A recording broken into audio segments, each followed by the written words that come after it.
जय मसीह की। सबको नमस्कार, शालोम। प्रभु आप सबको शांति दे, आशीष दे। मेरा विश्वास है कि आप सब लोग ठीक ठाक होंगे और मुझे बड़ी प्रसन्नता हो रही है एक बार फिर आप लोगों से रूबरू होकर के। परमेश्वर अति महान है, करुणा निदान परमेश्वर है। प्रियो, परमेश्वर ने आप लोगों को अब तक संभाला है, उसका धन्यवाद करें अपने पूरे मन से और पूरे अपनी बुद्धि, अपनी सामर्थ्य, अपनी शक्ति के साथ उसकी स्तुति आराधना करें। हम पूरे मन के साथ आज हम बैठें, आज हम उसकी वाणी सुनने जा रहे हैं और आज का एक विशेष जो चर्चा है हमारी वो इस बात के ऊपर आधारित है कि परमेश्वर कहाँ रहते हैं, परमेश्वर का पता क्या है। कई लोग इस दुनिया के अंदर, कोई इधर भटक रहा है, कोई उधर जा रहा है, कोई ये कर रहा है, कोई वो कर रहा है, दुनिया भर के ताम झाम दुनिया भर के कार्य वो लोग करते रहते हैं। फिर भी वो परमेश्वर को, जो सच्चा परमेश्वर है, जीवित परमेश्वर है, अनादि काल से अनंत काल तक का परमेश्वर है, जो मोक्ष दे सकता है, वो ही सिर्फ मोक्ष दे सकता है।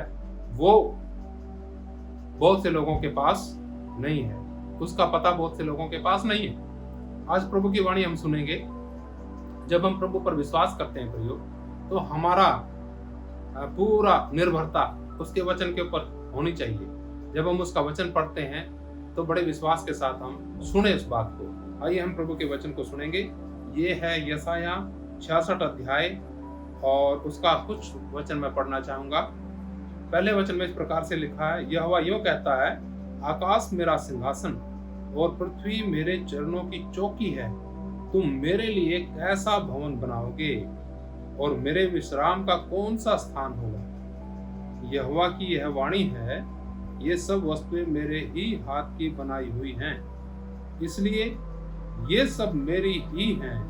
परंतु मैं उसी की ओर दृष्टि करूंगा जो दीन और खेदित मन का हो और मेरा वचन सुनकर थरथराता हो। प्रियो, यहाँ पर प्रभु का वचन कहता है, प्रभु जी कहते हैं खुद अपने दास से कि आकाश मेरा सिंहासन और पृथ्वी मेरे पैरों की चौकी है। अब बताओ, तुम मेरे विश्राम के लिए कौन सा भवन बनाओगे, कौन सा स्थान बनाओगे। कोई उस पिता परमेश्वर के लिए कुछ भवन बनाता है, कोई भवन बनाता है, कोई भवन बनाता है। लेकिन प्रियो, वो सर्वशक्तिमान पिता परमेश्वर रहते कहाँ हैं? वो इंसानों में ही रहते हैं प्रियो।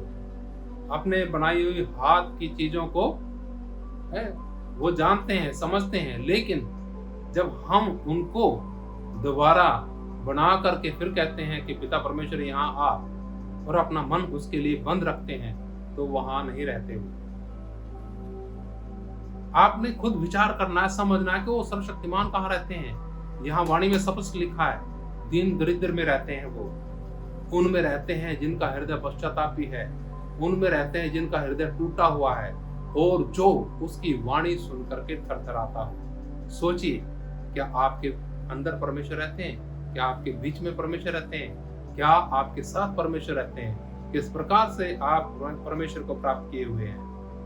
कईयों के अंदर निवास करते हैं, कईयों के पास हैं, साथ हैं, लेकिन आपने समझना है कि मुझे किस प्रकार से परमेश्वर चाहिए। तो यहाँ पर साफ लिखा है कि प्रभु कहते हैं, मैं उसी की ओर दृष्टि करूंगा जो दीन और खेदित मन का हो और मेरा वचन सुनकर थरथराता हो। क्या आप अपने आप को जांच सकते हैं इस वचन के द्वारा कि हमारा जीवन कितना दीनता में, हलीमता में है, कितना हमारा मन खेदित रहता है, टूटा हुआ रहता है, और कितना हम प्रभु की वाणी सुन करके थरथराते और कांपते हैं। 3 विशेष बात हैं, इन पर खूब मनन कीजिएगा, फिर आपको पता चल जाएगा परमेश्वर का एड्रेस, परमेश्वर का पता। और फिर हम देखते हैं यूहन्ना का सुसमाचार और उसका 4 अध्याय और उसका 23 वचन में इस प्रकार लिखा है, परंतु वो समय आता है, वरन अब भी है, जिसमें सच्चे भक्त पिता की आराधना आत्मा और सच्चाई से करेंगे, क्योंकि पिता अपने लिए ऐसे ही आराधकों को ढूंढता है। और परमेश्वर आत्मा है और अवश्य है कि उसकी आराधना करने वाले आत्मा और सच्चाई से आराधना करें। प्रियो, परमेश्वर क्या है यहाँ पर लिखा है, उसकी आराधना कैसे करनी है ये भी लिखा है। लेकिन हम क्या सोचते हैं कि परमेश्वर इस प्रकार से होगा, उस प्रकार से होगा, ऐसा होगा, वैसा होगा। वो एक काल्पनिक ईश्वर के पीछे चलने वाली बात हुई।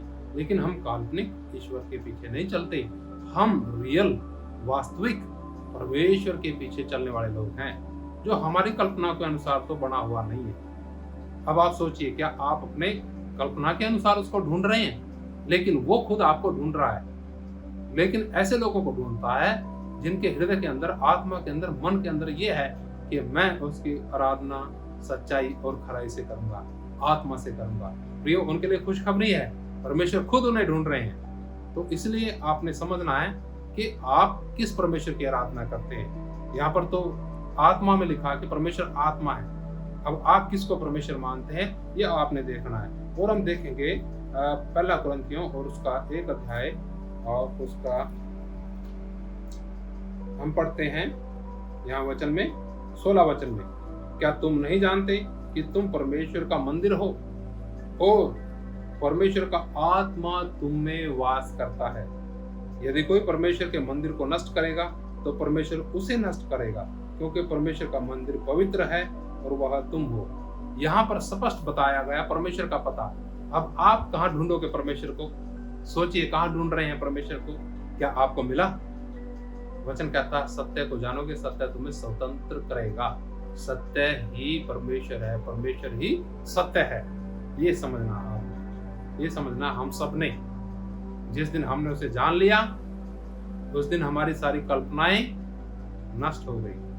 उस दिन वास्तव में उसे महसूस करेंगे। वास्तव में हमारा आत्मा परमात्मा के साथ संगति करना शुरू करेगा। लेकिन जब तक हम अपनी कल्पना में रहेंगे, जब तक हम अपनी हठधर्मिता में रहेंगे कि नहीं वो तो ऐसे मेरे सामने प्रकट होके दिखाए, वो तो यहाँ मिले, वो तो वहां मिले, तब मैं उसे जानूंगा परमेश्वर है, तो प्रियो, ऐसे आपको कभी परमेश्वर नहीं मिल सकते। खुद परमेश्वर आपको ढूंढ रहे हैं। जिस दिन आपने अपने हाथ खड़े कर दिए, कह दिया कि परमेश्वर मैं हार चुका हूं, मैं थक चुका हूं, आप जो भी परमेश्वर है मुझे अपने आप अपने रास्ते पर लेके चले। मेरा विश्वास है सच्चा परमेश्वर, अनादिकाल का परमेश्वर, जो कहता है क्या तुम नहीं जानते कि तुम्हारी देह परमेश्वर का मंदिर और परमेश्वर तुम में वास करता है, और जो परमेश्वर के इस मंदिर को नष्ट करेगा परमेश्वर उसे नष्ट करेगा। प्रियो, इस मंदिर को बताया गया हमें नष्ट नहीं करना। नशे से, शराब से, कुकर्मों से, उल्टी बातों से इसको बहुत से लोग नष्ट करते हैं। वो कभी भी सर्वशक्तिमान पिता परमेश्वर के पास निवास करने नहीं पाएंगे। अगर आप चाहते हैं कि आपका मोक्ष, उद्धार हमेशा तक बना रहे, तो प्रियो, अपने शरीर को नष्ट करने से अपना हाथ हटाना है। अपने शरीर को, अंदर जो आत्मा है, उस आत्मा को और भरपूर करने के लिए और तंदुरुस्त करने के लिए प्रभु की वाणी सुनना है और प्रभु के वचन को अपने मुंह से भी दोहराना है। नकारात्मक नहीं, सकारात्मक वचन दोहराने हैं। परमेश्वर का धन्यवाद। विश्वास से चलना है। आज का वचन बस हम यही समाप्त करेंगे। इस वचन के द्वारा अगर आप एक बार फिर इसको सुनेंगे या आपको पसंद आया तो किसी को शेयर करेंगे तो लोगों को भी आशीष मिलेगी, और एक बार आप दोबारा सुनेंगे आपको भी आशीष मिलेगी दोबारा। प्रभु पिता परमेश्वर आपको आशीष दे। पिता, मैं आपके सम्मुख आता हूँ, प्रार्थना करता हूँ एक एक भाई के लिए, बहन के लिए, बच्चे के लिए, बुजुर्ग के लिए, जो भी वाणी सुनते हैं, उनके हृदय, आत्मा, जीवन और व्यवहार में ये वचन उतर जाए। प्रभु प्यारे पिता, हर एक का उद्धार और कल्याण हो। प्यारे पिता, हर एक आपको अपने जीवन के अंदर महसूस करने पाए। धन्यवाद पिता। प्रार्थना प्रभु यीशु मसीह के नाम से मांगते हैं, आमीन। नमस्कार, जय मसीह की, मारनाथा, शालोम।